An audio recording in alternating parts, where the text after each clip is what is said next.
Hey, long time, no video, I know. As you can see around me, storm clouds are pretty good. It's been dark and gloomy here for a little bit. And just wanted to come to you. I know it's been a while. We've been spending time with family. Been getting to spend time with my parents and Amy's parents. And so it's been a good time.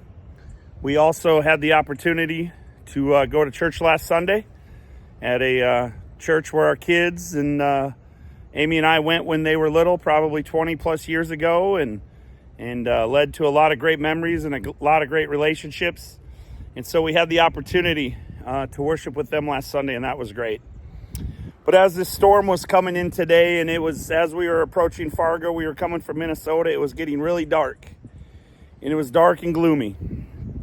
And I just wanted to come to you today and share with you some of the news. And we'd ask that you'd pray with us. Amy's dad, Marlo, is starting a new chapter in his life at the Roger Maris Cancer Center. This Friday will be his first treatment. And we just ask that you'd pray with us. And as he turns that chapter, other people turn other chapters. And what seems to be dark and gloomy, we know is going to pass. And so we don't know what God is doing in the situation that Amy and I are in. We don't know what God is going to do in other people's situations. But it reminded me, as I was thinking about it today, it reminded me of a time in history where it was dark and gloomy. And, Jesus went from feeding the 5,000 to having just a few people following him. And when he was on the cross, which seemed like the darkest and most gloomiest time in history, there was one disciple there. The others were terrified.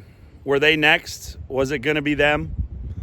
And sometimes in life we don't understand. As I was reading Proverbs and thinking about Proverbs, and it talks about man and us directing our path and sort of having an idea of where we want to go in life and what that looks like. And I know you've all experienced that, right? You think you have a great plan, you have a great idea, but then circumstances come around you and it doesn't really work out that way. Well, Proverbs talks about that. It says a man can sort of direct his paths or sort of have an idea and plan it, but God ultimately lays out the path in life. And so even when we don't understand why things are dark and gloomy, and we don't understand why life seems to be going maybe like we don't know, all we can do is hope and trust in what we know to be true. And that is that God ultimately is in control. God has a plan. God's purpose is far greater than it is for us to understand. And so Amy and I would just ask that you would continue to pray for us, that you would pray for Marlo, that you would just ask that God would do a healing in his life that only he could do, and that all glory and honor could be pointed to him alone. And so we ask that you would continue to follow us, stay tuned. We got a lot of exciting news happening. So we've planned some trips in October. We're going to get to go see Rebecca. So hopefully that'll be exciting. And on the way there, we're actually going to plan a trip to Israel. So we've got flights booked. So I think we've got a tour booked. So we're excited to see how that's going to turn out. We can't wait to see how that looks. But in the meantime, these are some pretty cool clouds, actually. But in the meantime, listen. Seek God. Do what he asks. Be obedient to him. And then leave the rest to him. So listen. Thank you. J&A Adventures 2024.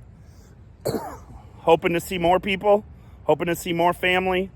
And can't wait to see what God's going to do. So, peace out. See y'all later. Bye.